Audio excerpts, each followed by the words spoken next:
செந்தில் அவரும் இல்லை. எல்லாரையும் வச்சு இன்னைக்கு இதை பண்ணணும்னு நினைச்சேன், எனக்கு கொடுப்பேன்னு இல்லை. இந்த 5 பேர் தான் இந்த படத்தினுடைய டைரக்டர்ஸ். சோ சேனாபதி மகன் அப்படிங்கறவங்க வந்து இந்த 5 பேரா? அந்த பாயிண்ட்க்கு நான் இன்னும் வரல. ஓ சரி, சொல்லுங்க. 5 பேர் தான் இந்த படத்தினுடைய டைரக்டர்ஸ். ஓகே. எப்படின்னா இப்போ கவி அப்படின்னு எடுத்துக்கிட்டீங்கன்னா, கவியரசு அவர் பேரு, பிளானிங் போட்டு கொடுன்னா அவ்வளவு அழகா பிளான் பண்ணுவார். அடுத்து நீங்க படம் பாத்தீங்களா, அந்த கிராமம் முதல்ல எடுத்தோன்னா அந்த கிராமம் அப்படி காட்டி அந்த கேமரா வந்து அந்த கிராமத்துக்குள்ள அப்படியே போகும். அந்த போகும்போது ஒரு கிளை வந்து பணியாரம் சுட்டுக்கிட்டு இருக்கும். இன்னும் கொஞ்சம் தூரம் அந்த கேமரா போச்சுன்னா புளி வெட்டு தட்டிக்கிட்டு இருப்பாங்க கிராமத்துல, ஒரு குழந்தைய குளிப்பாட்டிக்கிட்டு இருப்பாங்க. இதையெல்லாம் நீங்க படத்துல பாத்தீங்கன்னா அந்த டைரக்டர் யாருன்னா முருகன். அவர் டைரக்டர் தான். அந்த அவர் அதுல கான்சென்ட்ரேட் பண்ணதுனாலதான் அது ஒரு யதார்த்தமான ஒரு கிராமத்தை ஸ்கிரீன்ல பார்க்க முடிச்சது. அடுத்தது முத்துப்பாண்டி, முத்தான விஷயங்களை சொல்லுவான். அதாவது ஒரு கிராமத்தை நான் எடுத்துக்கிட்டேன். சிட்டியை பத்தி எனக்கு வாழ்க்கை தெரியும். நான் 18 வயசுல ஓடியாந்தேன். 30 வருஷத்துக்கு பிறகு கிராமம் இப்ப எப்படி இருக்குன்னு எனக்கு தெரியாது. இப்போ ரீசெண்டா கிராமத்துல இருந்து ஓடியாந்தவன். சோ திருநெல்வேலியில இருந்து ரீசெண்டா ஓடியாந்தவன் சினிமாவின் தாக்கத்தோட. இவனுக்கு என்னன்னா அந்த கிராமத்துடைய கல்ச்சர், கிராமத்துடைய ஸ்லாங் இப்ப எப்படி பேசிட்டு இருக்காங்க. நான் வந்து ஒரு டயலாக் எழுதணும்னா அந்த டயலாக்கே வென்ட்டு தான் கொடுப்பேன். முதல்ல அதை இது இந்தியனைஸா மாத்து, இந்தியனைஸான்றது கிராமியமா மாத்து, கிராமியமா மாத்து, அப்படிமே கலவுக்கெல்லாம் மாத்து அப்படின்னு சொல்லுவேன். அப்படி இவர் இன்னைக்கு நீங்க பாக்குறீங்க, நாங்க சிங்கத்துக்கே பல்லு தேய்ச்சி விட்டவனுக்குல்ல அப்படின்னா அது இங்க இருந்து போனதுதான். இப்படி இந்த டயலாக் அதுக்கு இதுன்னு பாத்தீங்கன்னா டயலாக் டைரக்டர் அப்படின்னு சொல்லலாம்.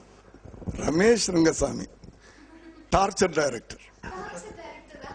ஆமா, அவன் வந்து ஒரு நாளைக்கு 100 தடவை டார்ச்சர் பண்ணுவான். ஆனா அந்த 100 தடவை வந்து மூக்கு விடுவார்ல, அந்த 100 தடவையில ஒரு 10 தடவையாவது நியாயமானதா இருக்கு.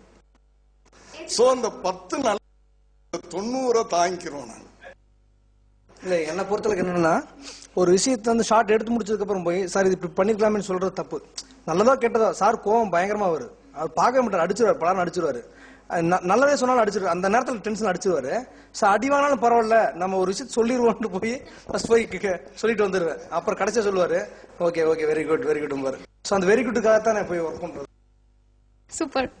அதனாலதான் இப்ப என்னுடைய அசிஸ்டன்ஸை ஒரு அசிஸ்டன்ட் டைரக்டரா ட்ரீட் பண்றது இல்ல. அவங்க என்ன சொன்னாலும் நான் கேட்பேன். இந்த படத்திற்கு யாரு சேனாபதி மகன்? இவன் சேனாதிபதி மகன், இவர் சேனாதிபதி மகன், இவர் சேனாபதி மகன், கவி சேனாபதி மகன், செந்தில் சேனாபதி மகன், எல்லாரும் சேர்ந்து இந்த படத்தை டைரக்ட் பண்ணிருக்காங்க. என்னுடைய அனுபவம், என்னுடைய எக்ஸ்பீரியன்ஸ் அவங்களுக்கு கைடன்ஸ் சார். இப்ப பர்டிகுலரா வந்து இன்டர்வல் சீன், கிளைமேக்ஸ் சீன் சொல்றீங்கல்ல, அதுல எல்லாம் வந்து அனுபவங்கள் வேணும், ஒரு எக்ஸ்பீரியன்ஸ், ஒரு ஃபீல் அதுக்குள்ள கொண்டாடணும். அந்த ஃபீலுக்கு என்னுடைய எக்ஸ்பீரியன்ஸ் ஹெல்ப் பண்ணிருச்சு, அவ்வளவுதானே தவிர இவர்கள் தான் இந்த படத்தினுடைய இயக்குனர். சாரை பத்தி சொல்லணும்னா ஃபர்ஸ்ட் அவங்களுக்கு நாங்கள் ரொம்ப கடமைப்பட்டிருக்கோம். ஏன்னா இதுவரை எந்த டைரக்டரும் வந்து இந்த மாதிரி ஒரு ஷோ வச்சு கூப்பிட்டு அஸ்டனேட்டர் சமமாக உட்கார வச்சு தோளில் கை போட்டுக்கிட்டு இப்படி ஒரு கொடுத்தது எங்களுக்கு ஒரு பெரிய வாய்ப்பு. அதே மாதிரி இந்த யூனிட்ல பார்த்தீங்கன்னா இதுவரை நான் கேமரா முன்னாடி வந்திருக்கிறது இதுதான் ஃபர்ஸ்ட் டைம். எல்லாருமே கேமரா முன்னாடி நடிச்சிருக்காங்க. அதுவும் இப்படி கூப்பிட்டு வச்சு எங்களை கௌரவிக்கிறது வந்து ரொம்ப நாங்கள் கடமைப்பட்டிருக்கோம். ஒர்க் விஷயத்துல வந்து நிறைய கரெக்டா இருக்கணும், அப்படி இல்லைன்னா அடி விழும். அந்த ஒவ்வொரு அடிக்கும் ஒரு விஷயம் நாங்கள் கத்துக்குவோம். சுகுமார் கேமராமேன், அவர் எப்படின்னா, நான் வந்து புதுசு புதுசா நினைப்பேன் ஒரு சீன்களை, இப்படி வரணும் இப்படி வரணும், ஒரு ஷாட்ல எடுக்கணும், ஆனா ஒரு ஷாட் மாதிரி தெரியக்கூடாது, நான் இங்க போனோம் அங்க போனோம் அங்க போனோம் அங்க போனோம் நான் பாட்டுக்கு ஈஸியா சொல்லிடுவேன். அதுக்கு லைட்டிங் பண்றது எவ்வளவு கஷ்டம்ன்றது எனக்கு தெரியும், ஆனா காட்டிக்க மாட்டேன்.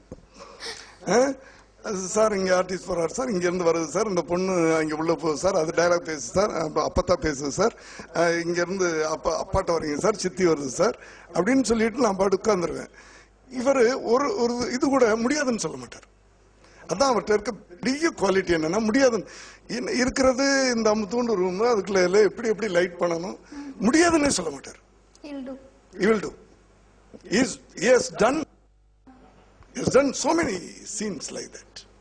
Interval சீன்ல பெரிய சீனு 400 அடி சீனு, ஹீரோயின் அது பாட்டுக்கு ஆக்ட் பண்ணிக்கிட்டே இருக்கும், கேமரா அங்கங்க அப்படி எப்படி போயிட்டு கேமரா போகுதுன்னு இப்ப நான் சொன்ன பிறகு உங்களுக்கு தெரியும்.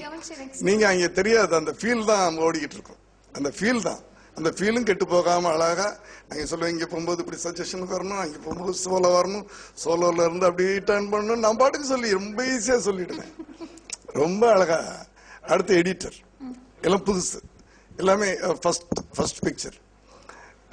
அவரும் நல்லா கிரியேட்டிவா பண்ணியிருக்காரு.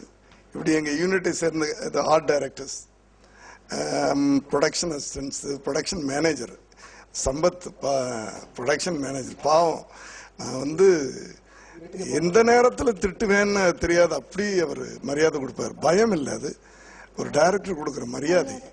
அந்த சம்பத் உடம்பு சரியில்லாம இருந்தா கூட ஃபோன் பண்ணி உட்காந்துட்டு வேலை செஞ்சுக்கிட்டு இருப்பாரு. அப்படி எல்லாருமே ஒரு குடும்பமா நாங்க 65 நாள் பாடுபட்டோம். அந்த பாடுபட்டதுக்கு இன்னைக்கு அந்த கஷ்டம் இப்ப தெரியல. அது ஜனங்கள் எங்களுக்கு நல்ல வெற்றியை கொடுத்திருக்கிறாங்க. சந்தோஷமா இருக்கு.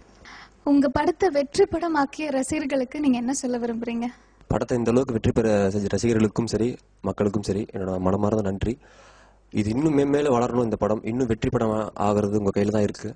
ஏன்னா ஒரு சின்ன விஷயம் சொல்லிக்கணும்னு ஆசைப்படுறேன். எங்க சார் நினைச்சாங்கன்னா எவ்வளவு பெரிய ஹீரோ சொன்னாச்சும் படம் பண்ண முடியும். ஏன் வீட்லயே இருக்காங்க, விஜய் சார் இருக்காங்க, அவங்கள கூட படம் பண்ண முடியும். அதாவது பிசினஸ் பாயிண்ட் ஆஃப் வியூல நினைச்சா இந்த படம் பண்ணலாம். ஆனா அவங்க அப்படி பண்ணல.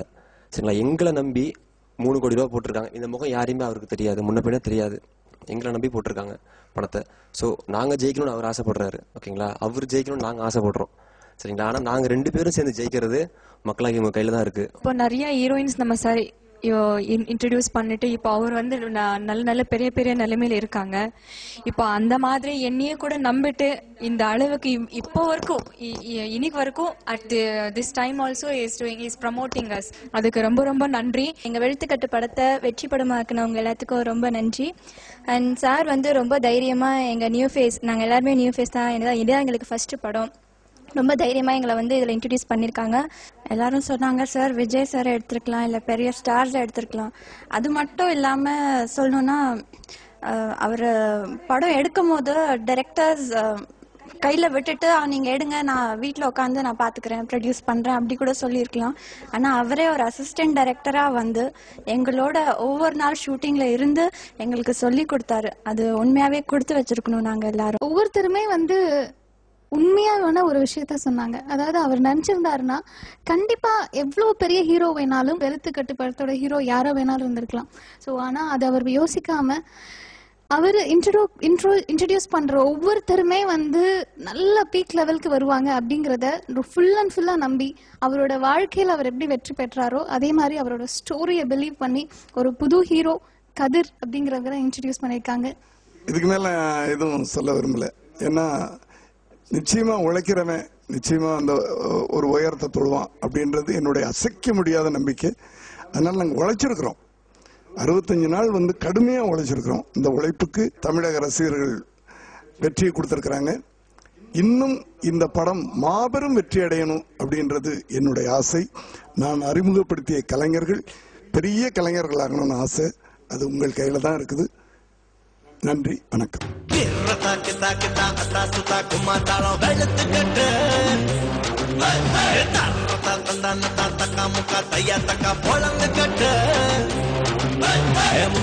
முன்னேறணும் முழிச்சுக்கடா, முட்டி மோதி முட்டி மோதி முளைச்சுக்கடா, அட நல்ல நல்ல நண்பர்களை புடிச்சுக்கடா, நீ நல்லதையே படிச்சுக்கடா. நான் வளர நீ வளர, நீ வளர நான் வளர, உழைச்சு உழைச்சு உழைச்சு உழைச்சு உயர போகலாம். தாக்கி தாக்கி தாக்கு தாக்குமாத்தாளம் வெளுத்து கட்டு, தக்கா முக்கா தையா தக்கா போலங்க கட்டு.